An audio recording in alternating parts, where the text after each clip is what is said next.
I think of this as the look you give when someone asks how high you are, and you're only a little bit. They're not buying it. My experience with the female cycle is, of course, secondhand, thank God. But to fetishize it is pretty freaking weird. It's sort of saying a woman is a body to carry a snatch around. It also says that you're completely devoid of imagination. That you were thinking, hey, I'm a pretty actress who has never read a comic in my life. What can I talk about? I'll talk about my snatchy cycle, my vagina. And if I'm being honest, I know that 99% of us who are at least listening to this channel are very much fans of the Puntangle region, but I don't think we imagine that it would make a good story because we're not absolutely insane. How do you get these stories? You get them when you are really, really good looking and you're in an industry where people don't want to tell you that your ideas are effing developmentally disabled because they want to have sex with you or they just want you to say your lines and get off the stage and go to wardrobe. Beautiful women rarely experience the real world, and I know it's not all roses. Their experience is a little bit different from someone whose looks are a little bit more pedestrian. That's how you get the story of a magical bleeding cunt. So she went to a comic con and it was all men because men wrote the stories. They started the publishing companies. They drew them. They rented the building. They got the insurance, arranged the food and the cleaning. Men did all of it. Big fat loads of butter like Ethan Van Sciver and Mike Miller were the guys who were sitting at the table making it happen. More importantly, she's lying about going to cons because I've been to cons in the 90s and there are plenty of women there. And really, what's the right amount of women at something? The right amount of women is the amount of women that are interested. That's the right amount of women. And if she says there wasn't exactly 50-50, well then the women who went were the women who wanted to go. You're talking about the UK? I'm pretty sure they're not kept at home under Rule 34 of the Peaceful Book. But it doesn't matter. If women want to make comics, they can start companies, they can create something that sells, they can get cons up and running. Go knock yourself out. Everything takes work, even a shitty little channel like this. It seems like women, don't hate me here, think that men just magically create things and everyone helps them and is supportive and funding is just overwhelming. No, little miss bleeding magic pussy. Making comics and setting up a con take an insane amount of work. Like anything of value, it takes a lot of time.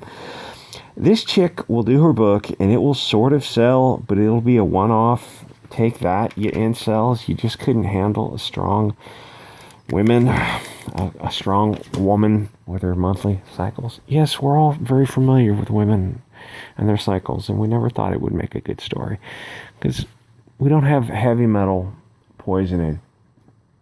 Women don't buy comics, and I heard, she says in this article, women are 50% of the buyers of comics. That's just a lie. Go to a comic book store. What they say, this kind of thing, is they get these things confused. She's just repeating the fact, and the person who wrote this article never bothered to check it. They might be like a loose poll, and they say, oh, women are 50% of people who read comics. I don't even believe that. There's no fucking way I believe that. Women who buy comics, 5%. Maybe 5%. You work in a store and you tell me it's a 1 out of 20? Probably not even 1 out of 20. You got to talk to people who work in stores. So there's a kid in London. She got a vibe from her local comic book shop. No girls allowed. You're lying, and we know you're lying. If you know what you like, you go in there and you browse and you buy, and it's just as easy as that. So you're telling us just a bullshit little story. I never saw Game of Thrones. I never saw an episode. And I'm not really into TV or serials. Kind of movies only. Kind of only movies. I read a lot of fantasy novels full of rich worlds as a child, like Lord of the Rings. Okay, so you mentioned the one series trilogy that is, or quadrilogy, that is like internationally known. It's the most famous fantasy book on Earth. But actually, like that was based on a lot of earlier works of fantasy. Even the name Shadowfax was a tip of the hat to an earlier fantasy book that helped inspire him. It was a name of a character from an earlier fantasy book, and a lot of early fantasy was really kind of weird, like the romantic Victorian stuff, and a lot of stuff. People like Dracula. Go back and read Dracula. I know it's not fantasy, but whatever. It's friggin' hard to get through. That is a really slow-paced book. Okay, so you named the most popular book in the world, like Moby Dick, Lord of the Rings. You just named the Bible as inspiration. And Shakespeare, yeah, I read that Shakespeare play. Which one? Oh, that one. They're in the forest. Something like Midnight or something like that. Okay, so you read comics, but you don't name them, and you name the most popular book in the world as being your inspiration. Again, I call bullshit. I went to Comic-Con first time at 22. Well, you're 34 now, I think. So you're talking about 2012. Like I said, in the 90s, plenty of chicks. 2012 in the UK or in America, plenty of chicks. I went to some before this whole thing, woo-flu thing came down. It's not almost entirely men, but even if it was almost entirely men, do you want to force women at gunpoint to go to a con? Is that what you're saying? Later, as a tide turns the industry and Me Too emerged, ooh, better not get into that. I began to look at the community through those eyes. So how many cons did you go to, and how many comic books did you buy? And, like, how big were you into it? I'm guessing this is all bull feathers. So she started to dream about what a comic book might look like from her perspective. From her vagina's perspective? Is that all?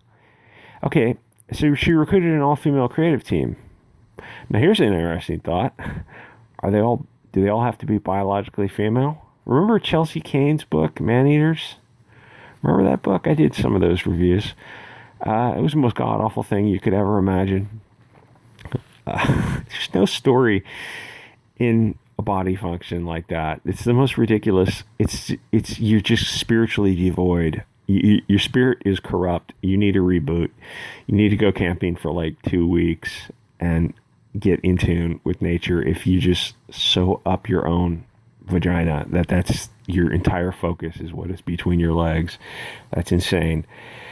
But my point is, like, what about trans women? They're literally biological women, aren't they? Oh, yes, of course they are. Yes, of course they are. Please don't send me to the death camp of tolerance. I mean, the happy camp tolerance. They're literally biological women. That's what they say on Twitter. I poop you not.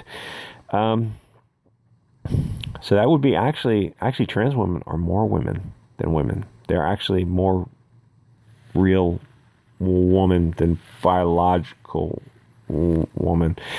Mother of Madness sounds like Tommy Lee's band in the 90s. Methods of Mayhem, I think.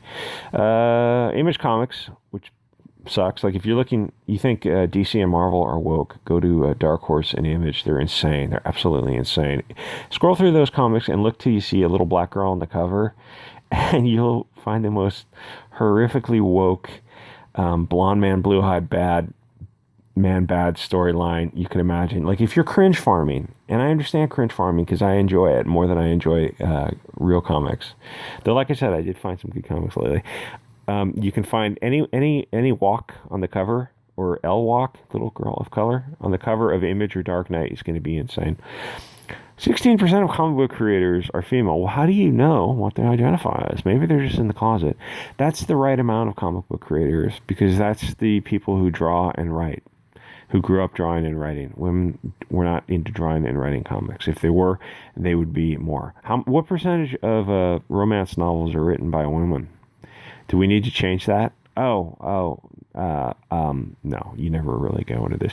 The thing is, beautiful people, and actors and actresses, people who have never been given any pushback in their life, never, like an interviewer would start asking hard questions like, oh, what's your source on that? Or the interviewer was probably doing this via email, would come back with, oh, actually, no, it's 95% of the comic book buyers are men. How does that change your answer? And, like, give her some pushback. A beautiful woman who's an actor is living an entirely she's living on a different planet than the rest of us. I myself am gorgeous, or at least I was when I was younger, just stunningly good looking. But even a good looking biological man, and I had friends, I'm kidding, I had friends who were good looking, like model good looking. They still got feedback. Like, being a good looking man is not the same as growing up and being a good looking woman. Like, good looking, and I know it's not all roses. Like, you can get, there's a lot of negative attention too. I know that, but you're just never told the truth because people want to just be nice to you and get in your pants. It's just a biological thing where good-looking guys are going to get a lot of shit from women and men. They're going to get a lot more feedback, and it's better.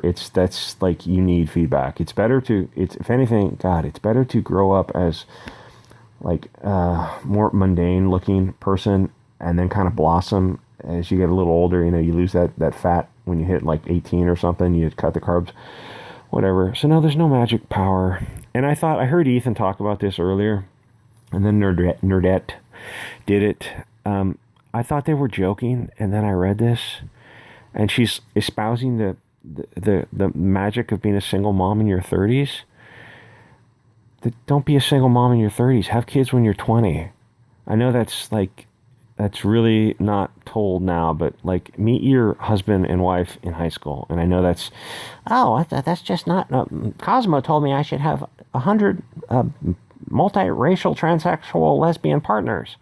No, because then you won't be able to pair bond. Meet your spouse in high school and get married out of high school, and have your kid when you're in your early 20s. That way they can have grandparents and great-grandparents. It's worked out well for, I knew my great-grandma. She died in her hundreds. It's amazing. Anyway, I thought this was a joke. It's not. It's just as bad as it seems. It's like power. Power is stored in your balls, not in your, God, this is so stupid. Not in your ovaries. Is that where the vagina is, the ovaries? I don't know. I'm not that familiar with the anatomy. I just kind of point me in the right direction, and that's good enough for me. Anyway, guys, like, comment, subscribe. I'll see you on the next episode.